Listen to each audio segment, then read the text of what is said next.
Pop around, collectors, because today we have a Biante. It's my first Biante to enter my collection.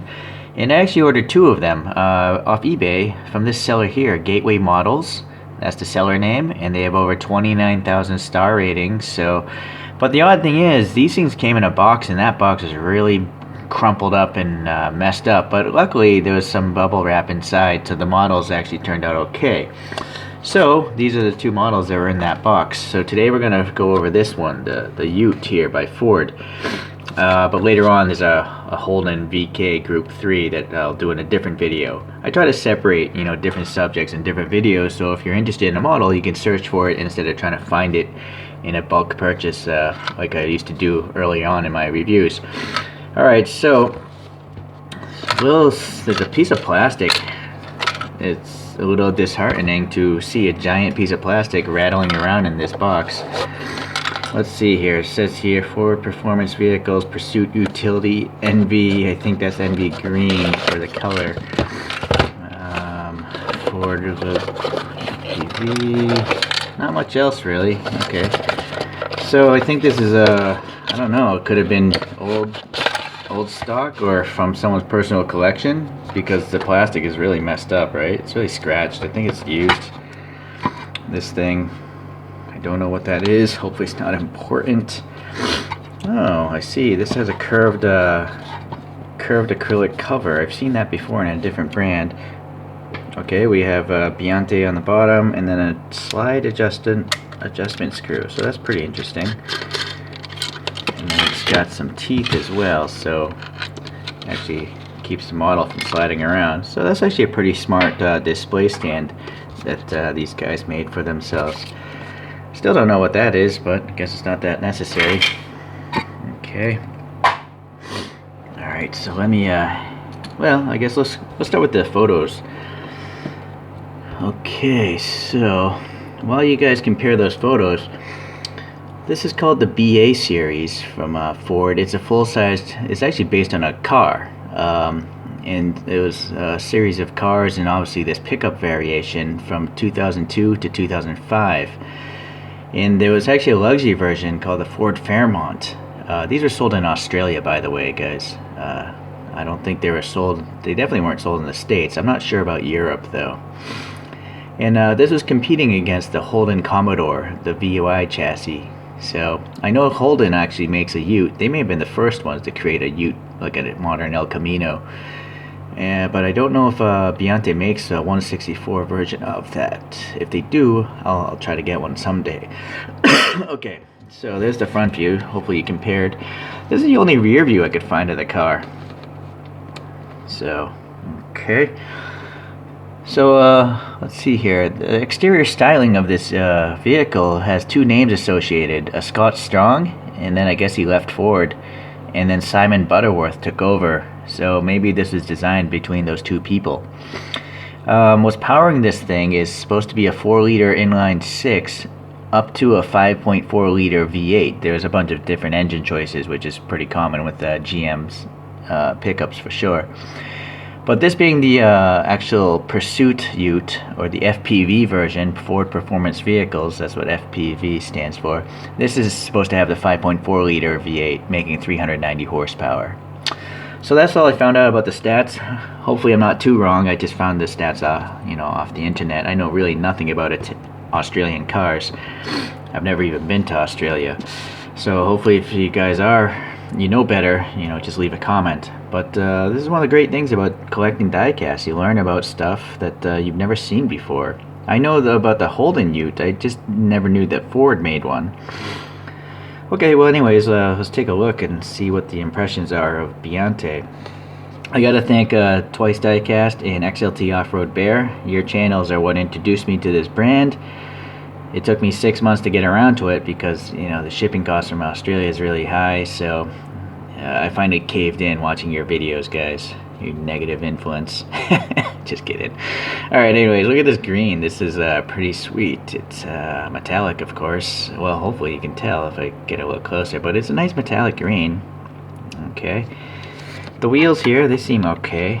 Let's see about this stuff. It does roll, guys, but if I forget, it's because I really don't care. My models just go in a display case. They don't get played with.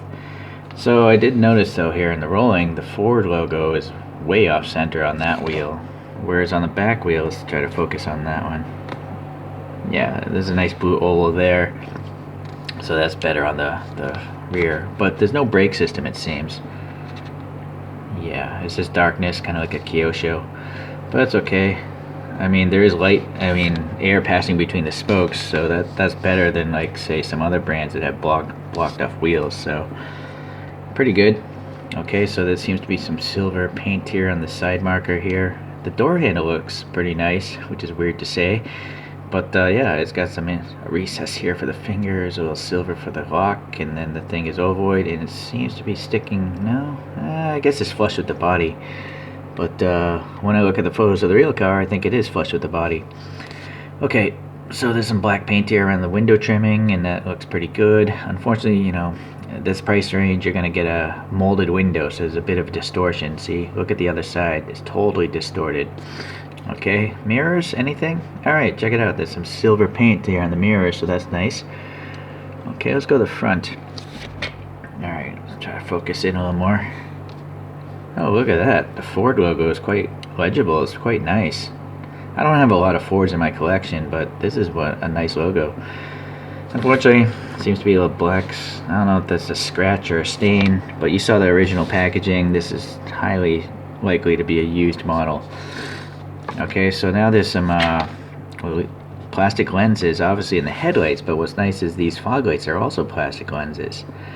So that's great. And then behind the headlights, you can see, you know, the molded plastic and then a little circle here. So it looks like there's 4 light bulbs in there. There's a pretty wide texture here in the grille. And down here, what's going on? Can we see get some light in there? Seems to be smooth. I have a feeling it might be the plastic down here. Okay, a little power bulge here. Looks like some paint rash here. I wonder if this thing, looking at the box, does it have a date? I don't see a year of manufacture here. Look how yellow the paper is. Sorry, I'm just reading the whole box, but I don't see a year. Well, let's look at the bottom here. So it's a BA utility, right? We got the scale, so that's good.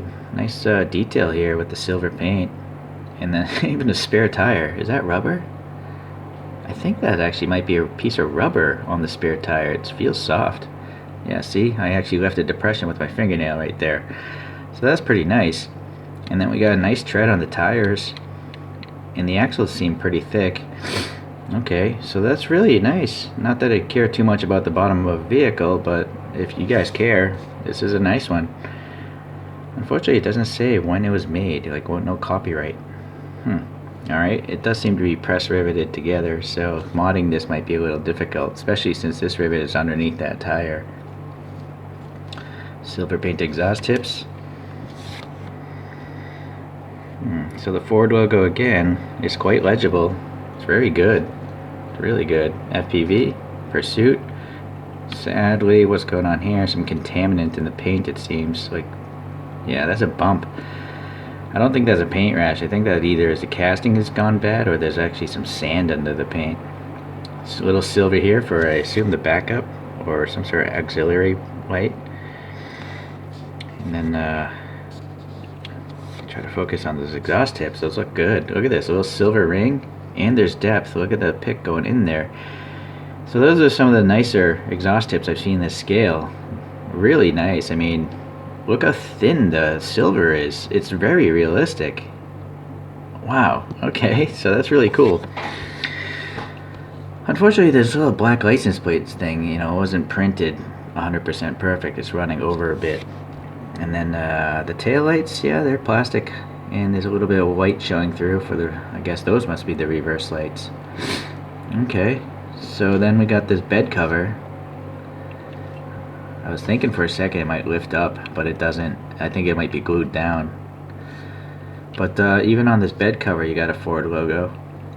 And the wing, it's okay. I mean, it's a separate piece. There's no major air gap between. Maybe they're a tiny one. It's a little thick though. like the thickness of the plastic. I've seen thinner wings, but then again, this model might be really old. I'm not sure how old it is. Okay, the interior though, look at that, it looks pretty nice. There's some silver in the middle. Unfortunately the rest of it is black, but it seems to be some good molded details. And then we got some molded in wiper blades, but they're painted black. Those are pretty good. Okay, so, oh, look at this. Are these defroster lines on a side window? That's a first. Or are they supposed to be like curtains? I'm not sure. I've never seen that on a side window. But look at these defroster lines. Those are nice. They're not super wide like on Mini GTs. These are like Inno64 quality, because you can actually see the interior, right? It's not block. That's really realistic. So very good. And look at that, the dashboard through it. The computer screen, or whatever, the entertainment screen, is actually a different color. So that looks good. I was looking for a rear view mirror, but it doesn't seem to have one. Alright, so I'm gonna pull out the flashlight anyways, and let's see if we can see something here. There's the steering wheel. Yeah, that looks like a steering wheel from this era. And anything in this? No, I was looking for the instrument gauges, but it's just plain black, no decal or anything like that. Oh, look at that! Look at the steering wheel. There's a Ford logo on the steering wheel as well. So that's great attention to detail there. Okay. Yeah. All right. There's a little silver door handle. Hold on, I don't know if I can. It's hard to focus. I'm trying to hold all these things. But yeah, silver on the door handle, the armrest, seat cushion, some more cushions on the vertical part of the seat. So that's a really nice interior. Pretty nice. I'm sure it's accurate to the real car. Okay. Well, I gotta say, it's you know, after the glowing recommendations by XLT Off-Road Bear and Twice Diecast, I gotta agree with those guys. Their videos look good, and that's what convinced me to buy this brand. And I gotta say, this is a really nice brand of model here. They did a great job, this particular one, and hopefully the other model that I'll do in a different review will be just as nice. But we shall have to wait and see on that one. So unfortunately, yeah, you know, this one's got some paint rash here, right on the hood, and I think we saw somewhere else on the back some contaminant. So unfortunately, you know, that happens with these diecasts. I'm not sure how old this thing is. Too bad. Okay, well, let's put it up on the spin thing and compare it to a couple other diecasts here, and you guys can pause it again if you want to, you know, compare it to the photos. I don't have many pickup trucks. I have, this was the first one I got, this whole M2 Machines thing, the square body. There are many dimensions listed on this thing online, so I don't know if this is really accurate, but I don't see, it seems like a big truck, like it probably would be in real life. Overall length on this Hot Wheels Econoline is actually in the 1/64th range, so there's a different video on both of these things if you want to search it out, but this is close enough to 1/64 scale. So you'll see here, you know, the Ute is actually a pretty narrow, it's not as wide as the other vehicles. But again, this is based off of a car. It wasn't based off of a truck. These are designed as trucks. Well, this might have been designed as a van. Okay, but let's go to the overhead view here. There you get the impression of size. So I think all three of them are probably close to 1/64. And so my pickup truck collection is expanding slowly. Just as slow as this solar spinner's going around. Alright, well anyways, yeah, once again, Biante, good brand. I'm going to try to get some more of them whenever, you know, a good deal comes up and the shipping cost isn't so atrocious. Alright, thanks for watching again, and toodaloo.